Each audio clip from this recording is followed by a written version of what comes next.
Hello, this is Safari Catch Up, your speedy, punchy look at the last day in the wilds of Africa.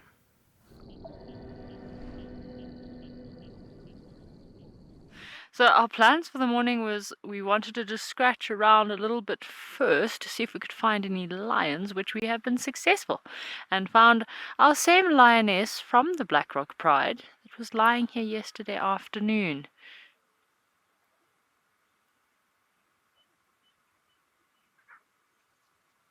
Can you hear something? I think she might have cubs in this bush, folks. That's maybe why she didn't move yesterday. I think I can hear little cubs.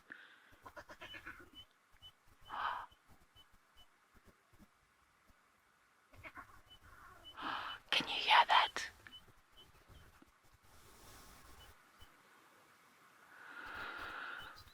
So, folks, it's been a bit of a surprise, but two of our lionesses here in the Nkewa area have had cubs the last couple of weeks, but we were waiting for them to be old enough for us to actually be able to see them.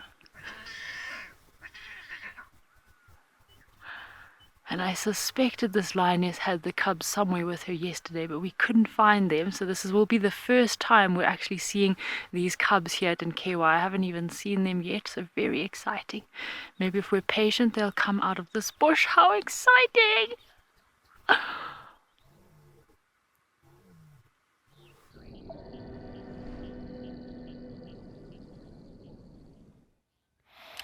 Now we've got a track in the sand here that's clearly happened last night. I can tell you that because the wind has blown everywhere and there's not a fresh track in sight. It hasn't happened since either late last night or early this morning. And this animal has got some toes, there's some nails, there's lots of little pads inside there, and the size about 8 or so centimeters. If we look at it in the book, it's quite easy to identify this track as that of the porcupine with the toes, and all of those pads are very visible. Now, some people can confuse a porcupine and a honey badger, but you notice that the porcupine has got these extra pads over here, and also the way that they walk. The porcupine shuffles. They can run, but they don't move with a really long gait. Their feet shuffle together. So if I find 3 tracks, I'm going to show you here. We've got the 1, the 2, and the 3. And if we go all the way down the line, you'll see that none of them are in line with each other. A porcupine always will be, if I draw a line, try to cover 3 tracks, it'll always be onto the side.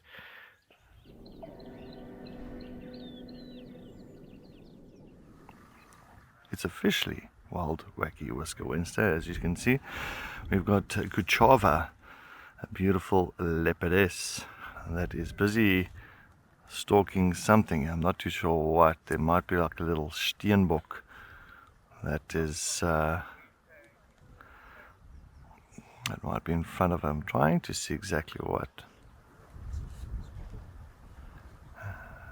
And the thing about a leopard is they need to get very close, about 5-6 meters from their prey, before they actually launch in an attack.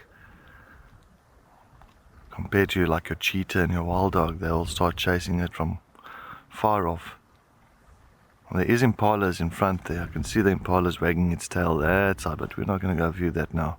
We're going to just stay focused on Kuchava. So you're still keeping an eye on those impalas, but they've moved off a little bit further east away from her. So they're actually moving away from her. But she knows what she wants to do.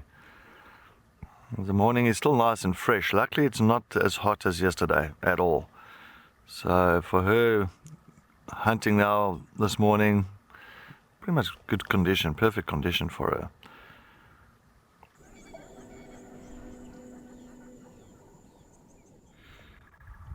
Look at that boy, giving us a good stare down. So these animals are ruminants. So obviously, being a 4-chambered stomach, they've got this little pouch where they actually store a lot of the food that they eat first. So the grass that they'll munch, they'll bite, chew a little bit and swallow, and that's how the grazing process will start. So they'll graze a field like this, or a little area like this. They'll probably do that for about 2 hours or so, maybe longer, 3 hours, fill up that pouch, and then once they find a nice safe spot to lie, usually it's out in the open, in the sun, sometimes it's riverbeds, that's when they regurgitate that food. They bring up that food from that first pouch and they start chewing on it so they can be broken down in they can bring it down into their, or they bring it up into the mouth, they chew it a bit, and obviously it gets broken down into these little pieces that can be digested.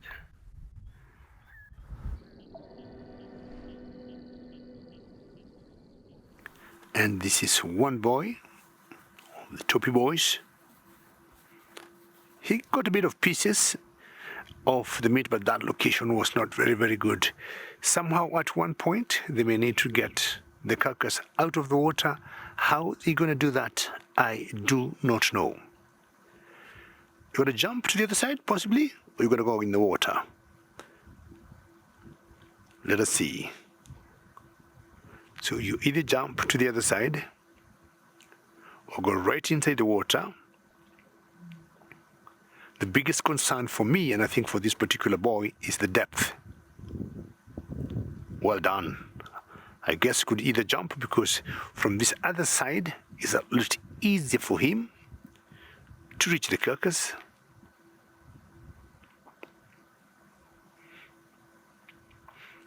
That's the only option you got, my friend, to feed from that point.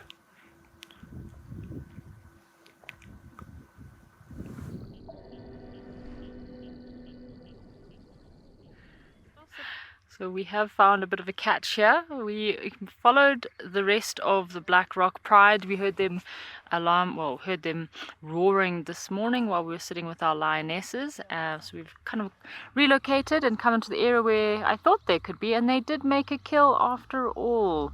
If you see just behind this male lion is an eland. So it looks like they killed an eland either late last night or very early this morning. And I think this is Olioba, the smaller male of the two males from the Black Rock Pride. Manuele is the big male with the big dark mane. This is the smaller male, and his mane is not as prominent and not as dark as the bigger male Manuele. I'm having another look. I'm pretty sure it is an eland, so its feet are facing us. You can see the very strong muscular shoulders. It looks like a big male eland. So it's been disemboweled. You can see the intestines are sticking out there, but not much has been eaten, which is rather strange, which makes me think it could have been killed maybe early this morning and not too much eating has taken place. So I did see Manuele moved off, so he's moved off down into the drainage line. We'll follow up and see where the rest of the pride is. Maybe there's another kill. Maybe that's why they're not so interested in this one. But not much of this kill looks like it has been touched.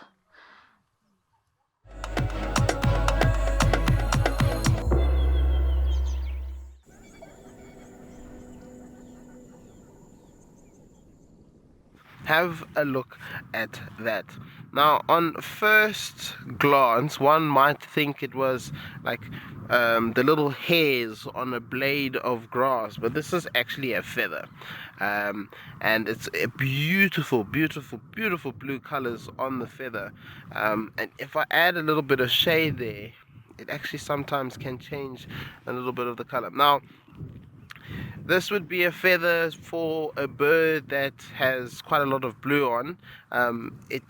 When different light hits it, it changes color, and this is what we will call iridescence. Now, iridescence is a type of color. It's not one color per se, it's actually a handful of colors, and those colors consist of actually blue, bit of green, bit of pink and purple, and obviously the way that the light hits it obviously will reflect a specific color.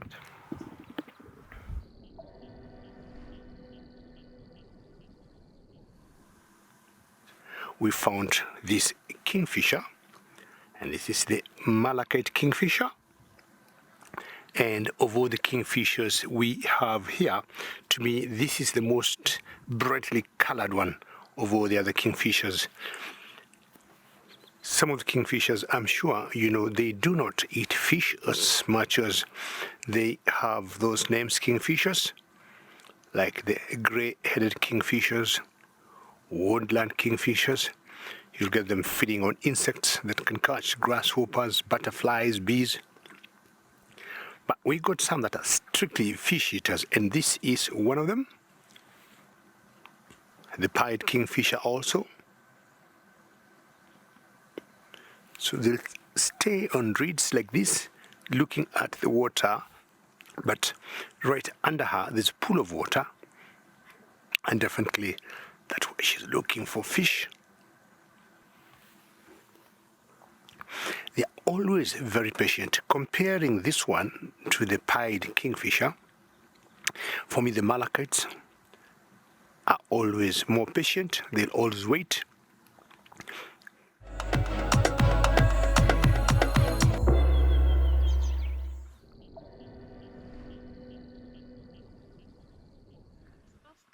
So we've got a pair of ostriches here, folks, that were acting very strange. I thought it could be a female with chicks, but it's actually a male chasing a female, and when she stops running, he does a very elaborate mating display for this female.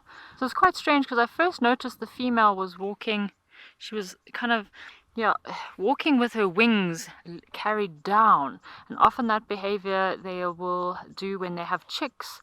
But then the male stopped behind her and he started doing a mating display. Maybe she was not too impressed with his mating display, and that's why she's now running away. So you don't see this very often, but it's very cool. So the male kind of goes down and then flaps his wings to the side. So you can see he is a very dominant male. He's quite red on his neck and his legs, and this happens when they have an elevated level of testosterone. Oh my goodness. Nope, this female is not happy with this male's mating display. She's desperately trying to get away from him.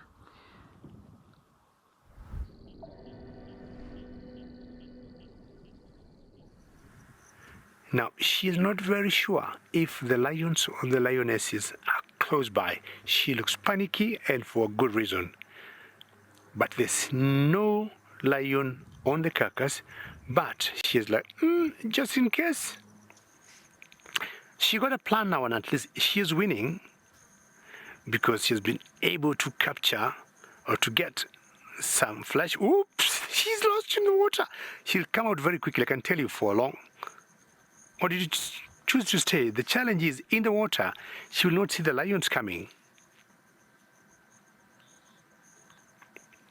You have to be careful. This is the idea I had suggested before.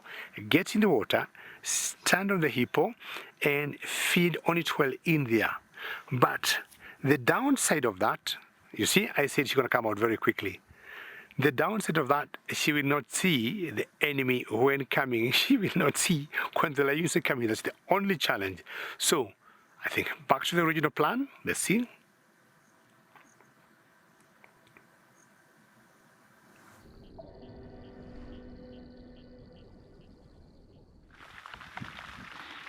So this is one of the Black Rock Pride males. I think it could be Manuele, the big maned male, and Olioba, the other male, is actually just off to the right, and he's feeding on a carcass there.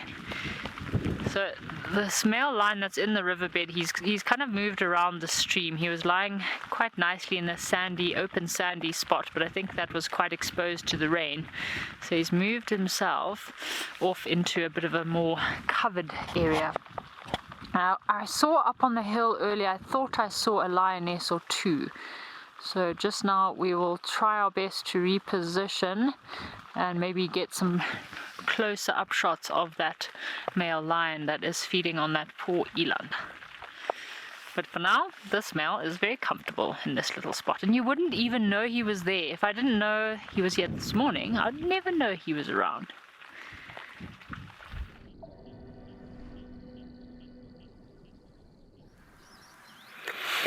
Well, I got some ground hornbills here who are hunting, and I think they have hunted themselves a snake. Look at that. I am thinking it's a snake. I can't see very well from here, but me and Masai recon, they have hunted themselves a snake. Oh yeah, it's a snake. Not sure what type of a snake it is. That's a hunt I missed. Technically, that is they are the member of that monogamous pair of the ground hornbill. Could be the female. I'm trying to see whether she got the purple under or the base of the beak. That's the big difference between the two, males and females. And these are the southern ground hornbills. We personally, I take them a sighting of hornbills like one of the big five. Their numbers have been going down, so anytime you see one, there's a lot of excitement, to me, because I would want to believe the numbers are growing, they're thriving.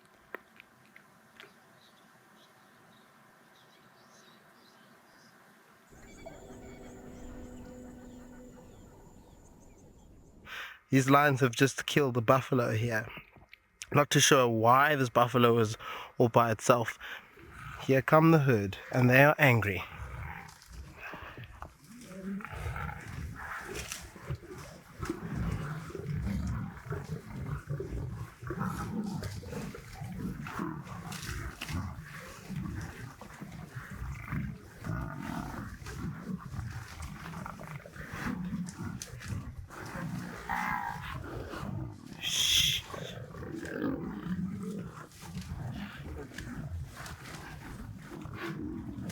Oh.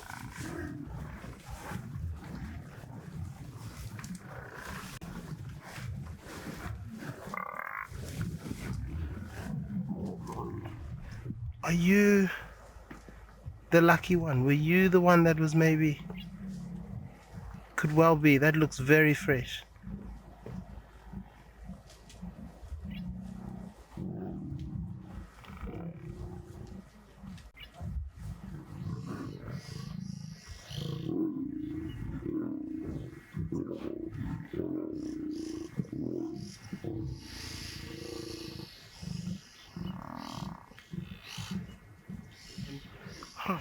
Sure enough it is. There's a buffalo lying right next to the female lion there. Now this buffalo is not moving. So this could be the female, because I said, remember when we were, this is, the plot thickens, it really does. We saw the female. We didn't see the female, sorry. We saw the calf. But we didn't see a female with the calf, and there wasn't a female chasing these lions away. But now that the scene has really been uncovered, and that's where the rest of the lions were lying originally. The ones that weren't on the calf. So they could be trying to still get her up. Once they've got the calf up, but they haven't got the female up.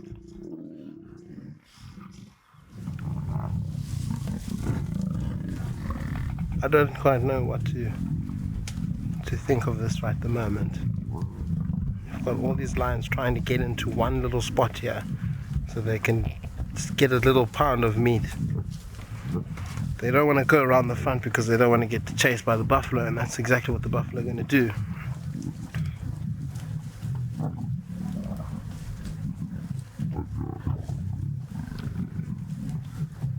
It does look like the buffalo are slowly starting to lose interest here.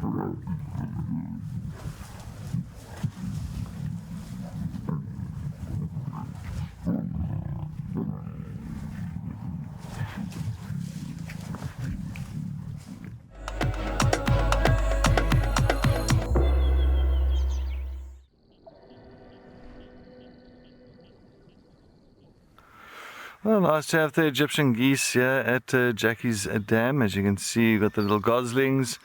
Now, I only counted 7 goslings. There was 8 the other day. 1, 2, 3, 4, 5, 6, 7. 7 goslings. Looks like they have lost one somewhere over the last couple of days. But I mean, the success rate for these little ones to get to adulthood is not that great. There's, I just saw now 2 African hawk eagles flying by.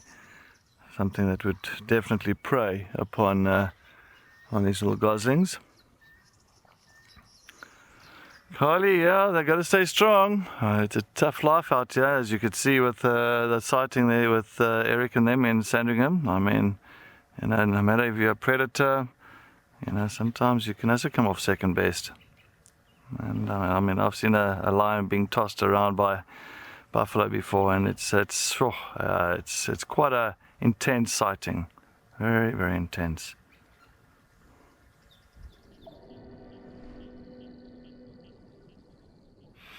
Now, black-chested snake eagle. I'm imagining she's looking for some sort of snakes from where she is, like the ground hornbill we saw earlier. Apparently this morning, we also saw a macho eagle. Of course, not from where we are. And again, she's sitting on the East African greenheart tree. I do not know what animal or bird does not patronize these trees, which are always green all around the year. I've said a few times they're very solid. Even when they dry, they remain standing for a long time. So mutually go, hopefully we see you hunt, but the only, I would say, they see snakes from a long way. Unlike the ground hornbills which I had before, you'll see them close to you because they hunt on the ground. Of course, the snake eagles also hunt on the ground.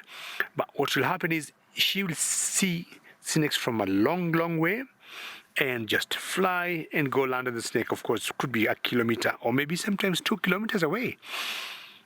Very sharp eyes they got.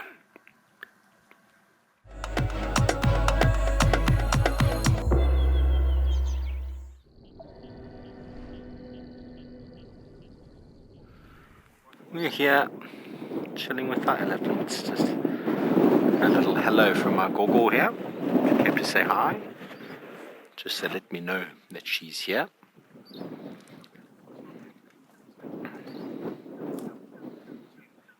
She's great at communicating her presence.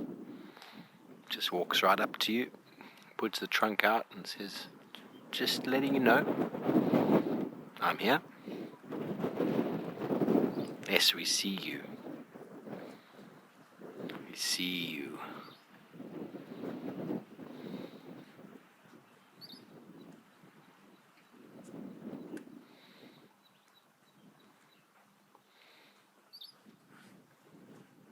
Here comes a young boy. I think, is he going to do the same thing? No, he doesn't have the same confidence.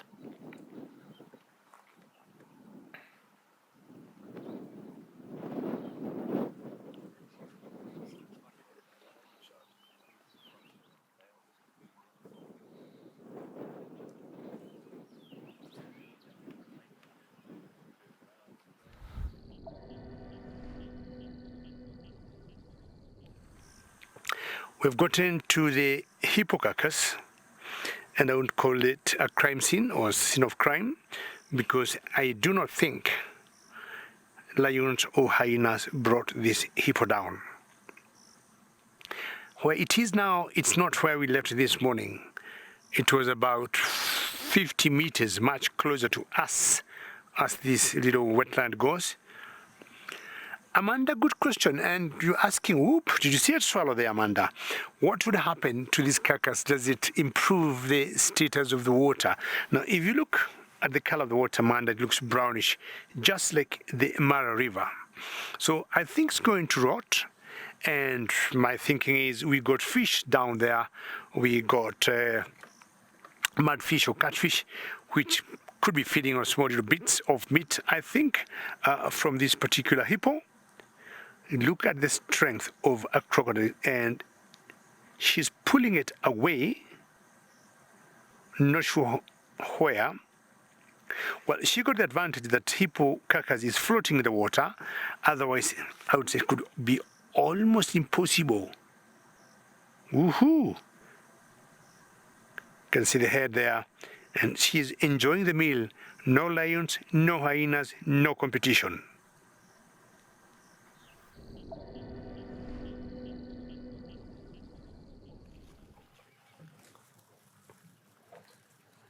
Hello. Anyway, here comes Granny again. She walked up to us earlier and was like, I see you. Is she going to come do it again? Are you here again? How did you guys get all the way over here again? Well, we came to greet you, Granny. You told me the other day, Mog, she's 46, eh? 46, 47.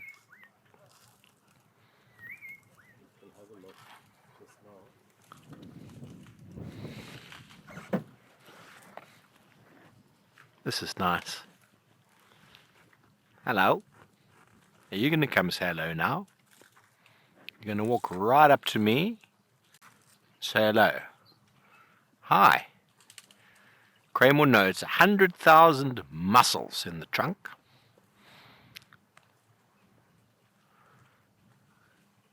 Hello. We're right here. Yes.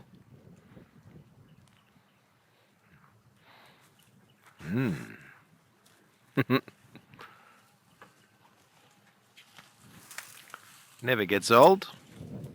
Truly. No negative behavior, just curiosity.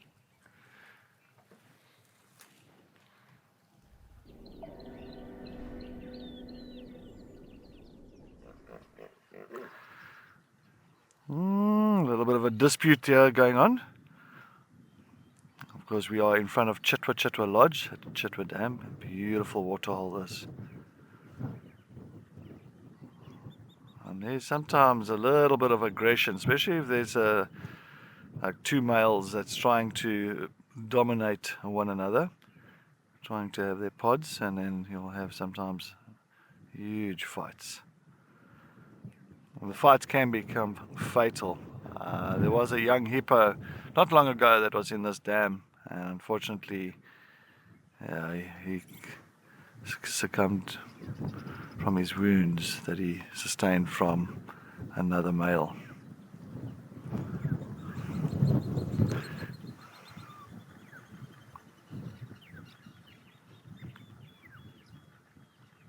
And it's always a nice time of the day now. You'll get the hippos becoming a little bit more active, starting to really start moving around more, getting ready to make their way out of the dam.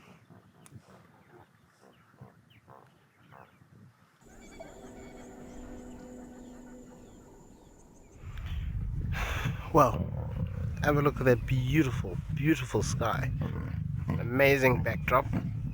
I thought I'd give a little update on what's happening with that female who's lying onto the far right hand side.